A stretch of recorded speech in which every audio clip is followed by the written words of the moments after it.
అన్ని వైపులా చూశాను, అమ్మ ఎక్కడా కనిపించడం లేదు. కంగారు పడుకు మిథిల. ఇలాంటి సమయంలో ప్రశాంతంగా ఆలోచించాలి. చివరిసారిగా రేవతి గారిని చూసిందెవరు? తను రూమ్లో ఉండి బయటికి వస్తేనే కదా ఎవరైనా చూస్తారు.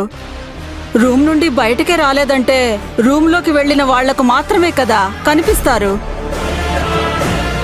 అయితే మిథిల తప్ప ఇంకెవరూ చూడలేదా? నేను చూశాను మేడం.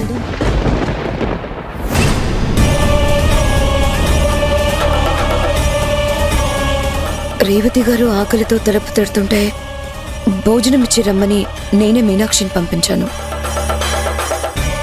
ఎన్ని గంటలకి? మిథిల మేడం వచ్చే 10 నిమిషాల ముందు.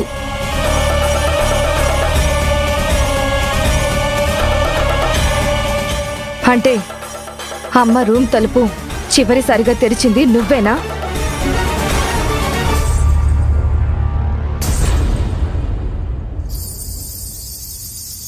అవును మేడం.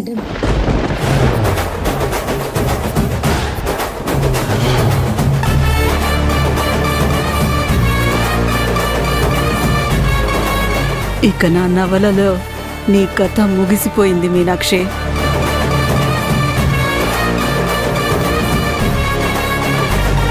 మీనాక్షి, నువ్వు తలుపు లాక్ చేసే వచ్చావా? కరెక్ట్గా గుర్తుందా? లాక్ చేసిన డోర్ నుండి రేవతక్క బయటికి రావడం ఎలా సాధ్యమవుతుంది? తనకేమైనా లాక్ తీయడం వచ్చా?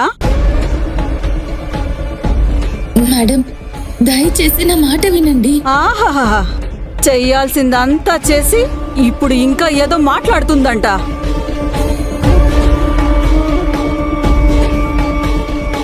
పని మనిషిలా ఉండాల్సింది పోయి తానే ఓనర్ అన్నట్టు ప్రవర్తిస్తోంది.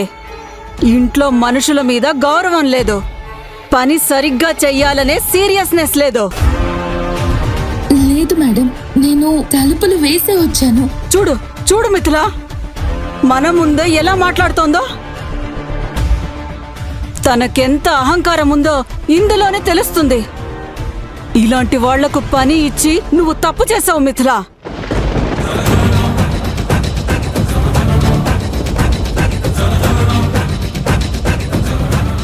మేడం, దయచేసి నా మాటను వినండి.